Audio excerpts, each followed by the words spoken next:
Bismillahirrahmanirrahim. Assalamu alaikum. I pray that you all are well and your families as well. And may Allah keep us safe. Ameen. Course title African Literature, and course code is ENGL 4117. It's for the master's program, and I'm Shahzadi Samra. So previously we discussed about things fall apart, major characters, minor characters, and title significance, and the introduction or the little biography of Chinua Achebe. So now today we will discuss about the plot overview of the Things Fall Apart. That I will discuss the story of the plot synopsis of the Things Fall Apart.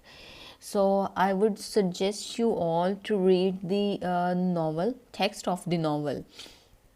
I don't have much of the I cannot read whole text over here, so I would suggest you to read text that is you can read it in single or two sittings. That is short novel, and you would enjoy it. So I recommend you to read that. You should read that. If you won't read it, the text of the novel, you won't be able to understand many things, and you won't be able to write things on your own. So I hardly I recommend you. I'm just not finding the exact word, so I recommend you to read the text of this novel.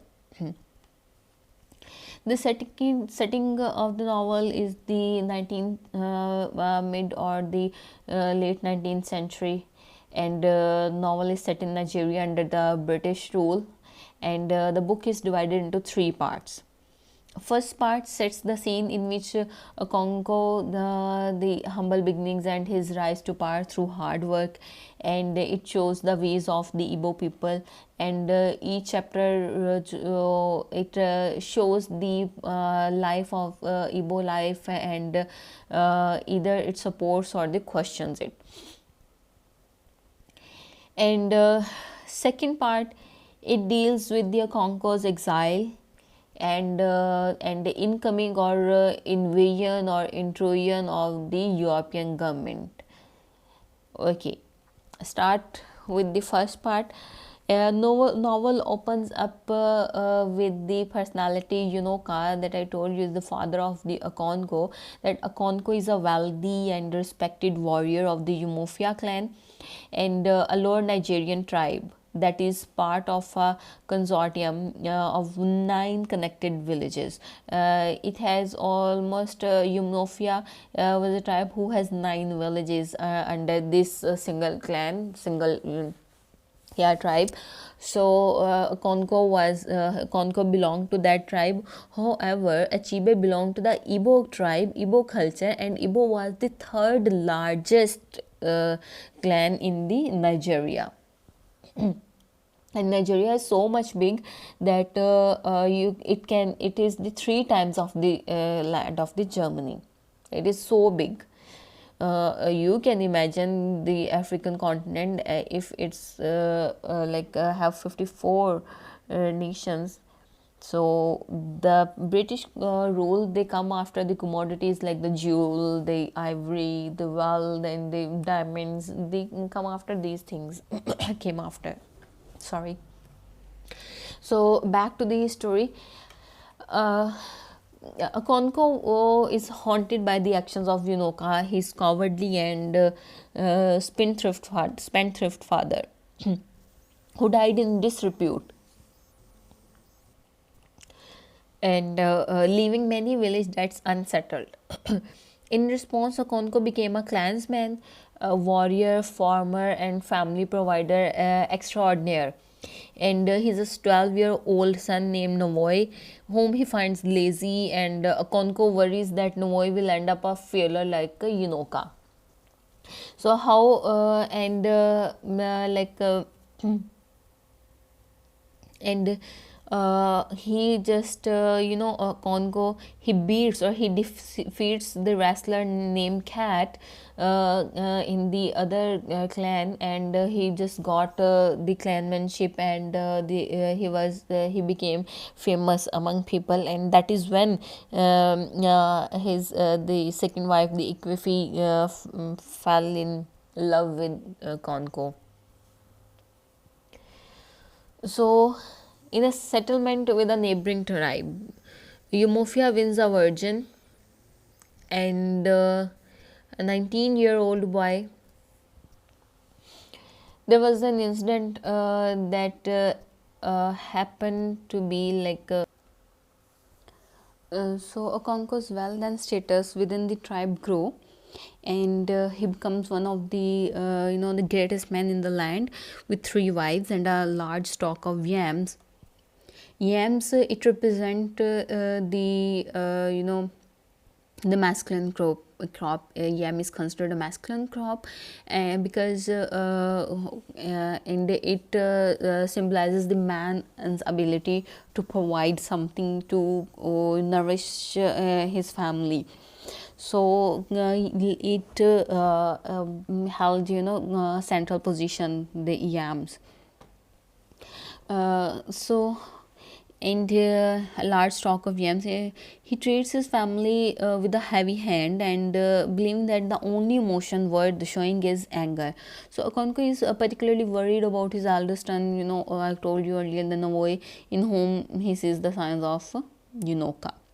One day, what happens? The clan settles an argument. It was like someone, a man in the clan, who just happened to kill a woman of the other clan. So it had to settle. And a peace settlement requires the son of the man who killed the woman to come live in Okonkwo's village. And what happens that the clan decide that Okonkwo will be the family of Ikmifuna. The name of the that boy, the whose mother has been killed by the one of the man of the Okonkwo's clan, and that boy is of 15 years, and they also replaced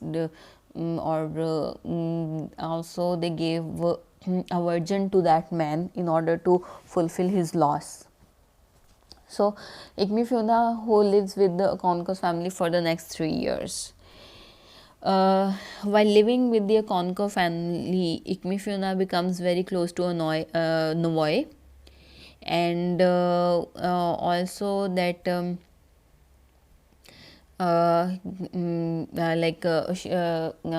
they shared folk tales, and sharing folk tales encourage him to enjoy masculine tasks. Okonkwo approves of his influence on Navoy and grows fond of Ikmifuna himself. Ikmifuna soon starts to call Okonkwo father. After 3 years, when the time period was completed, when the oldest man of the tribe, Zudo, informs Okonkwo that Ikmifuna must be killed.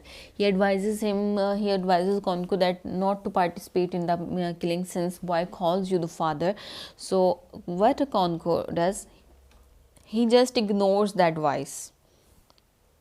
And these are the ways of the Igbo people. Actually, he just ignores the advice, and fearing that others will consider him weak, or and he just, in order to show his manliness, he proceeds to strike the killing a blow when take Mikmifuna out to be killed the next day.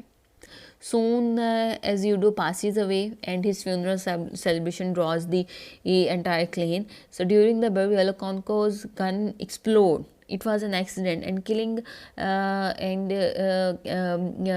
Zudo's 16-year-old son. So having killed a fellow clansman, Konko has no choice but to flee the clan with his family, because the crime is a female or accidental crime. They may return in 7 years. They went to, that was exile that brought up that he brought him upon himself. Exile is another theme, and he brought it upon himself. And if he didn't went into the if he didn't go into exile, the clan will obviously punish him with exile as well. So for 7 years he exiled himself and his family, and he went to Mubanta, his motherland. So they started working in there to form a new farm in Mubanta. His mother's kinsmen treat them kindly, but Okonkwo is extremely discouraged by the circumstances. He plans for the day he can return to his rightful place in Umofia, because he was just thinking of everything as a feminine. It was just unacceptable for Okonkwo to be in exile, and to be at the support of his mother kinsman. So while he works in Mubanta, the white men begin to appear among neighboring clans. Uh, Before it was the first part in which Okonkwo gained power, in which we can see the traditions or rules, laws, and order of the Abo society. This thing tells us that before the arrival of missionaries, they had their rules, because exile was one of the rule, and they were following their own laws, and they were following rules. They had laws and rules before the missionaries as well. So it is just stupid to say that it was the Europeans who civilized everyone. So moving on to the next part. Okay, when the missionaries they came there, and they began to appear among the neighboring clans, causing stories to spread about their power and destruction. And when they finally arrive in Mubanta, though, the clan is fascinated, but finds their religion ridiculous. However, no, he was captivated by the hymn he hears on the first day, and soon he joins to get away from his father, who is outraged. He just, he he goes against his father, and there were many things Nawai didn't like in his own clan. There are many traditions, and he was just unable to find the answer to many questions, and he happened to find those answers in the Christianity. That's why he just converted so easily into Christianity. So there were many symbols like the evil forest and twin children. There were many things he was just unable to understand. They used to bury if a person happened to give twin children, it was considered a bad omen. So they used to bury them in the evil forest. So there were many things that Noah was unable to understand. So that's why he converted into Christianity. And the other thing that his father didn't, his father was not approved of his ways. So it was his rebellious attitude. So when Okonkwo he finally returns from exile to Umofia, the white men have changed his clan as well. Mr. Brown was there, who is popular for his patience and understanding approach. I told you that he was sympathetic, and has built a school and hospital, and many clan members are controlling their children in the school. Sorry, enrolling, they were enrolling their children, and so that they can one day become clerks or teachers. However, soon after Conco's return, Mr. Brown leaves the country due to health reasons, and Reverend Smith replaces him. That's the bad situation, bad part starts. Although it started with the arrival of the uh, like missionaries, but it became worse with the arrival of the Reverend Smith. So, as I told you that Reverend Smith is the uncompromising and a strict person, and encouraging acts among the converted clan members that provoke the rest of the clan. And when Nock, a fanatical convert, rips the mask off for one of the clan's masked Igbo, they are considered as the old members of the clan during a ceremony. So the clan retaliates by burning down the church. So, because that incident was initiated from the converted Christian. So the clan member,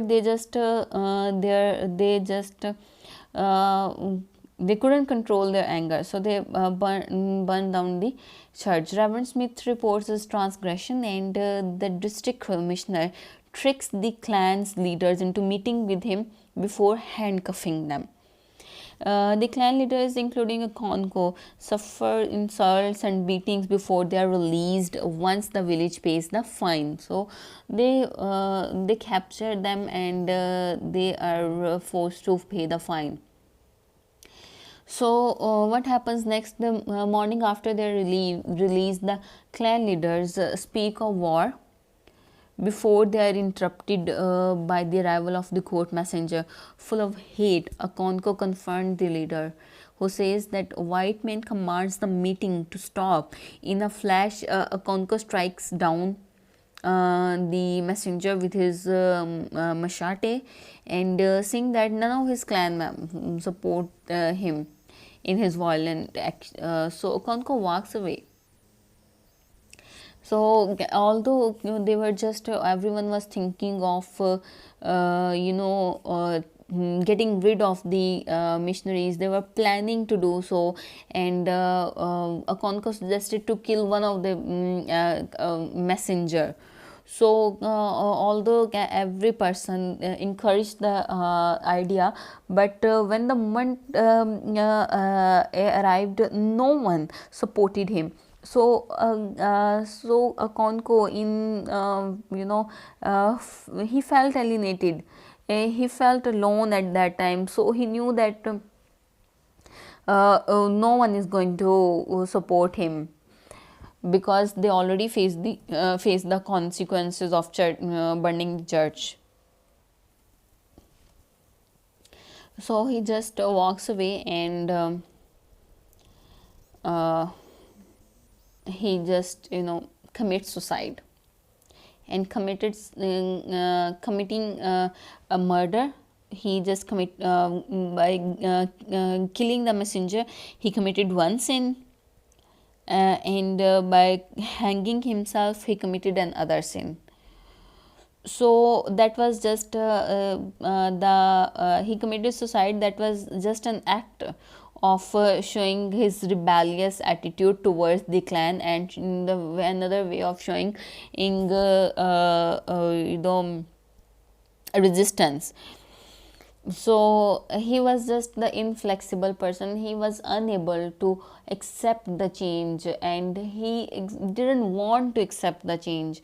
So this thing just ultimately led his to tragic him to tragic death. So when the district commissioner comes to fetch Conco the next day, when that incident happened, so What they did, the clansmen led him to his hanging body, instead saying that they cannot touch it since it's an abomination for a man to take his own life.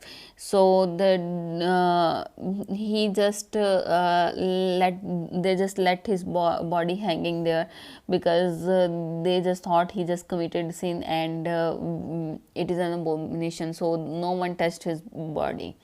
So the district commissioner, he find this custom interesting, and he just he makes notes of it for his book on Nigeria, which he plans to title the pacification of the primitive tribes of the lower Niger. You may just recognize the title that he was writing on the Nigerians, and he used the word primitive, means backward, and again he used the word lower. So this shows that how they were thinking about the Nigerian people, of the African people. So that is the short, or the story of the plot of the novel. And I strongly recommend you to read the text of the novel, because if you don't read the text of the novel, you won't be able to understand or to clarify the many things. I strongly recommend you to read the text of the novel. So now move on to the themes of the novel. Major theme, I told you that the destruction of the colonialism or the colonization is the major theme in the sorry. So the destructive effect of the colonization, like there are several themes in the things fall apart, but this theme, the destructive effect of colonization, is one of the major themes. So Okonkwo's life, it starts to go down the hill, and around the time when white men arrive, and he has barely settled into his exile before he learns that the white men have already destroyed one of the other villages. And when he returns to his villages, he finds that the presence of the white men has spread a lot, and they have already built a church and converted number of villages, a school and hospital. So in addition to eradicating the traditional religion of Okonkwo and his people, the white men have also taken over their justice system. So while other villages have their own system of law, the white people think nothing about arresting, jailing, and beating the villagers when they do something they consider wrong. So the influence of the Christianity doesn't just destroy the beliefs or their tradition, but it also destroys their families.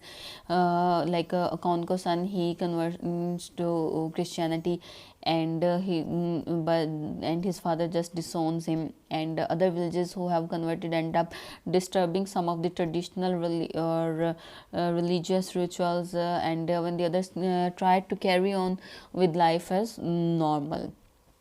So it just has the drastic or worse impact on the culture. Everything just fell apart because of the colonization, and Okonkwo in the end hanged himself just because of it.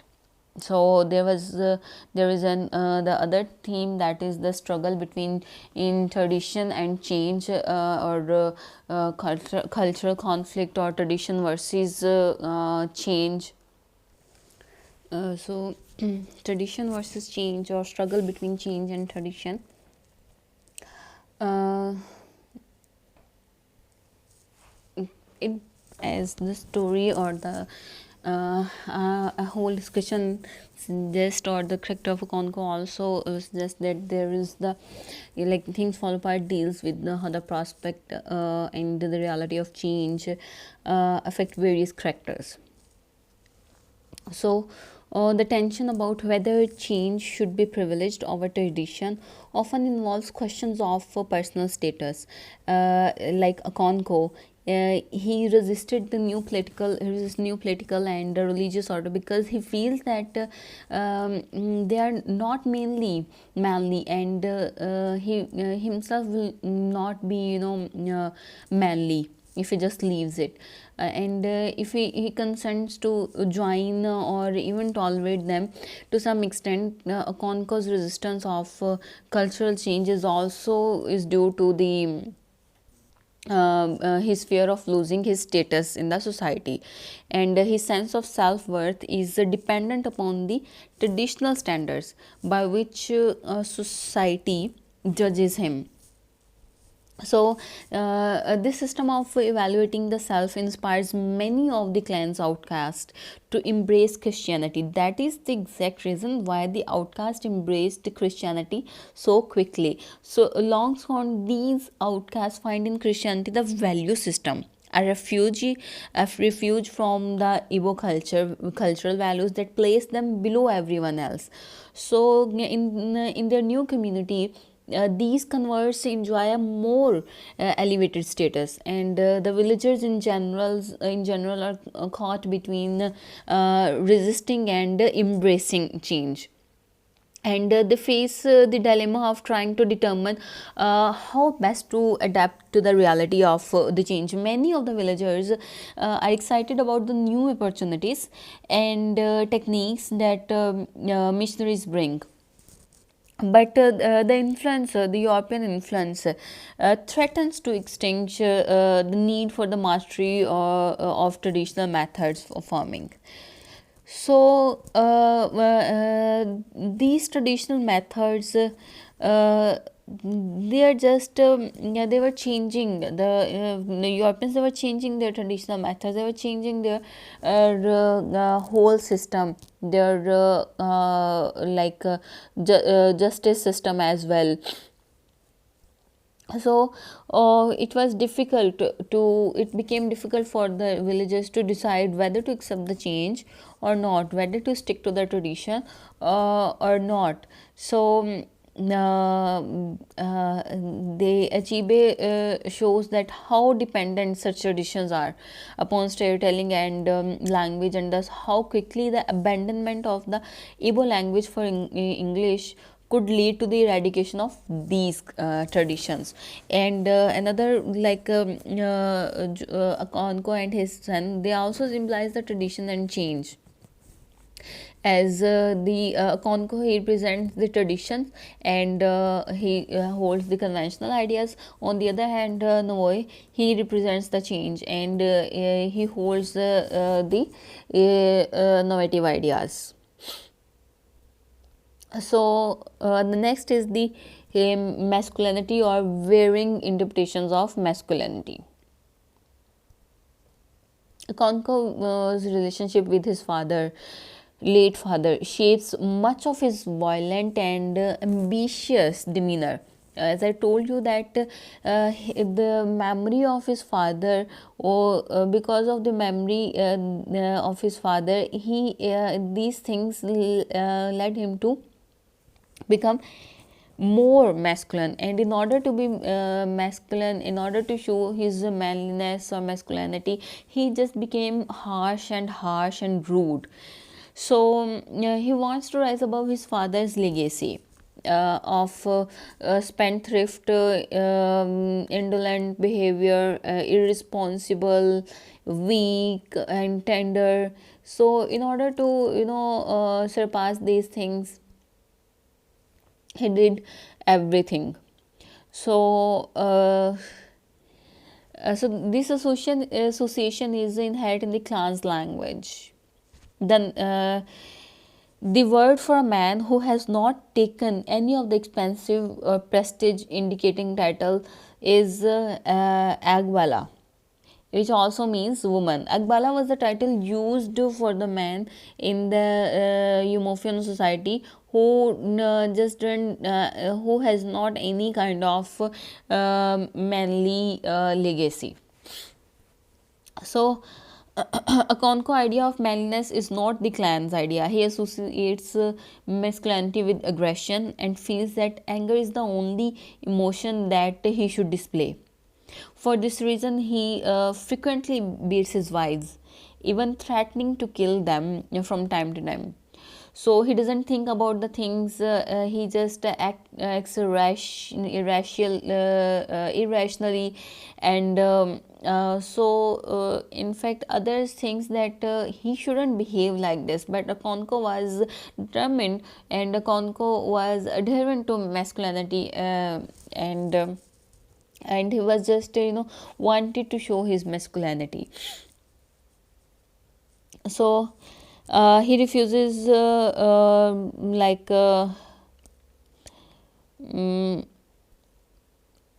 because of in order to show this masculinity, he just proceeds with the murder of the Ichneumon as well.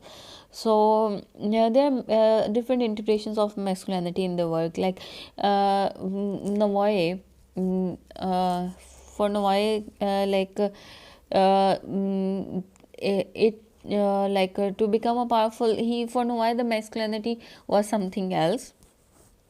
For Okonkwo it was something else. So uh, and Navoy, he struggles with the idea of masculinity, and he wants to please his father by being aggressive and traditional, but ultimately he repelled by the violence in Eumophial rituals and joins the Christians. And what then so these are the things that they just considered these things the masculine things. And he considered, in fact, the incident when he had to go to the Mamanta to his mother's kinsman and clan, so he considered it a feminine as well. So these are the things, there are different interpretations of masculinity, and the masculinity they can think of is as the hard and rash kind of attitude. So the next is language as a sign of cultural difference. Language is quite an important aspect, and language marks our identity in actual. So it is also an important theme in the things fall apart on several levels, like in demonstrating the imaginative, often formal language of the Igbo. Achebe emphasizes that Africa is not the silent and incomprehensible content continent, sorry, like Joseph Conrad made it out to be in his book Heart of Darkness.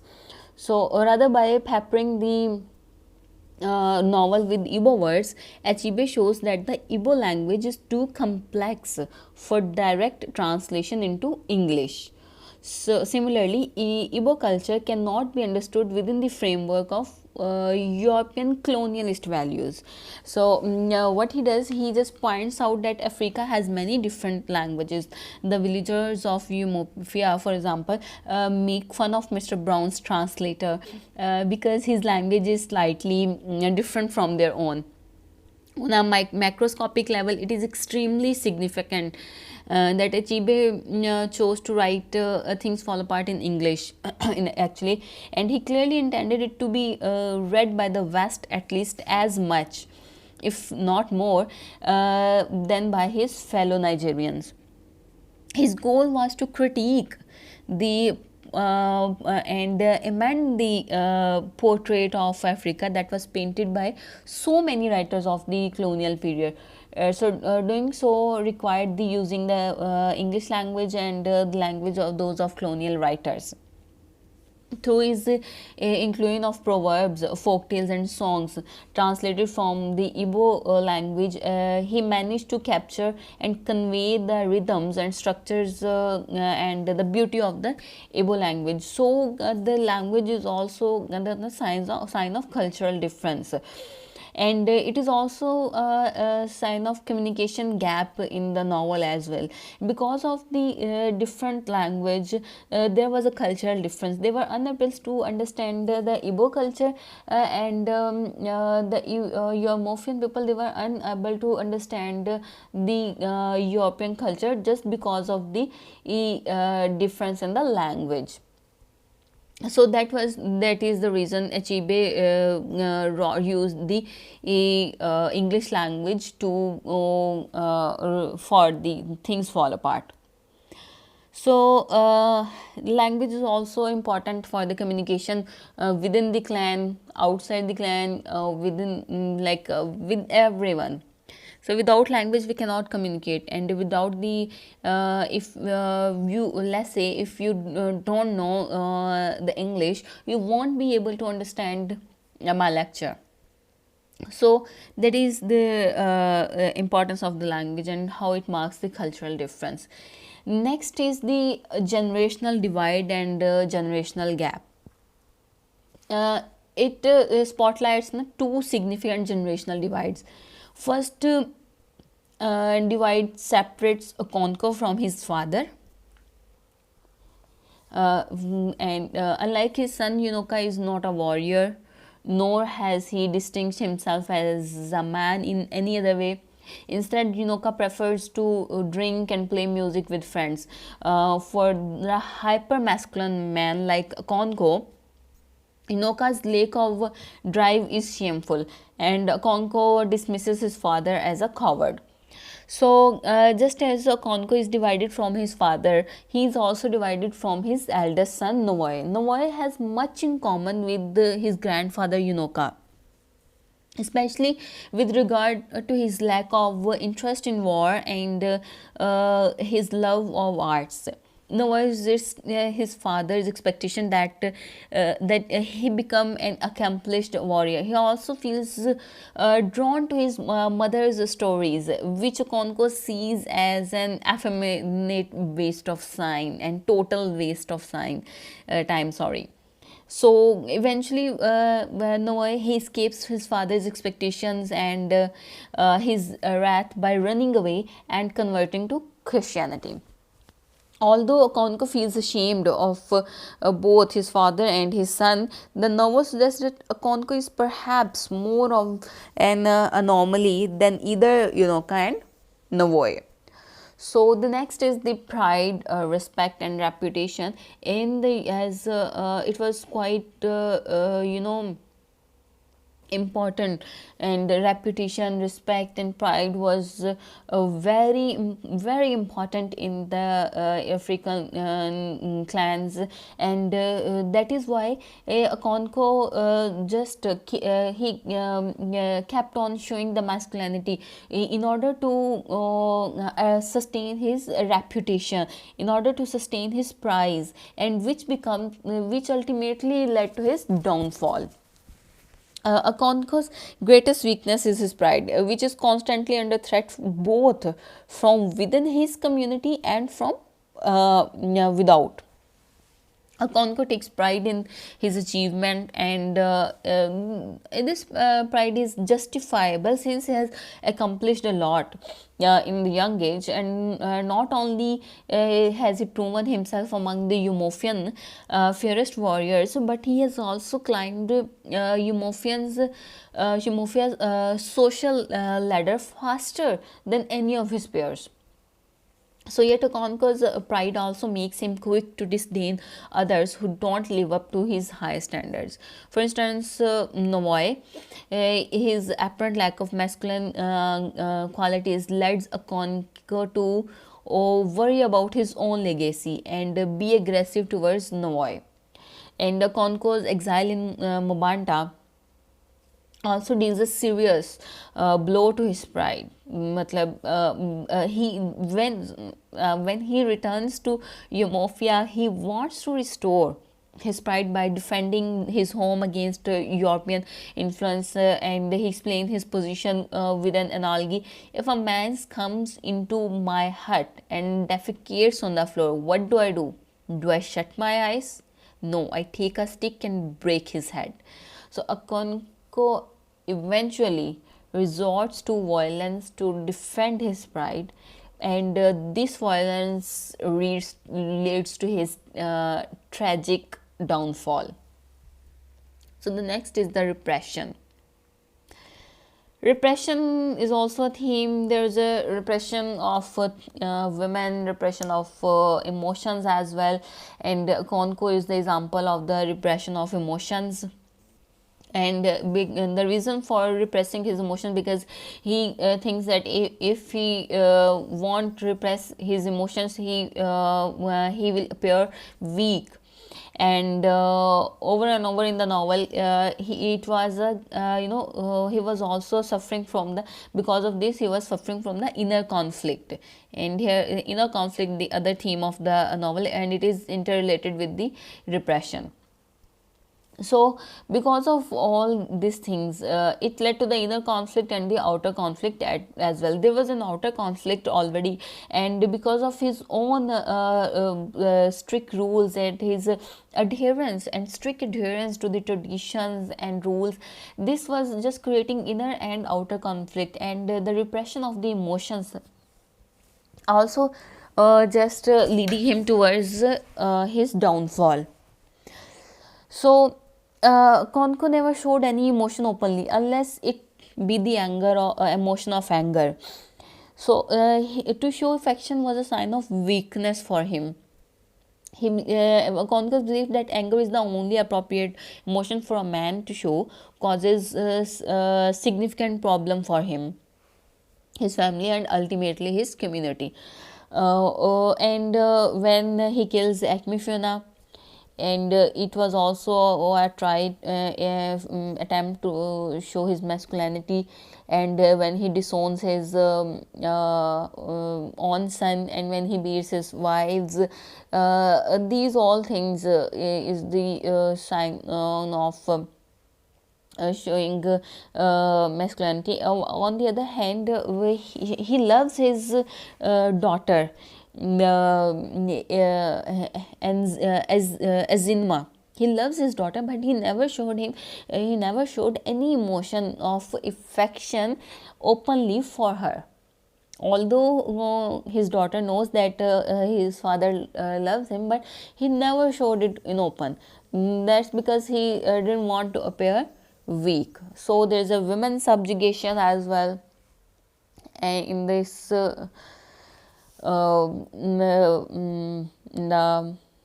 African literature, marginalization of women is present, that women, they were not given any chance to speak or to know to voice themselves. And those women, they didn't feel that they are being subjugated. They were all right about it. So they were doubly marginalized. First, they were marginalized by the Europeans. Second, they were marginalized by their own clan men. Uh, that is all for now. So there are many other themes, but you can search it on your own. So I'm again asking you to read the text of the novel. I hope you understood everything, the themes and the story of the novel. Inshallah, in the next lecture, we will discuss the symbolism in the novel, and we also discussed about the pre and the post colonial analysis of the Things Fall Apart.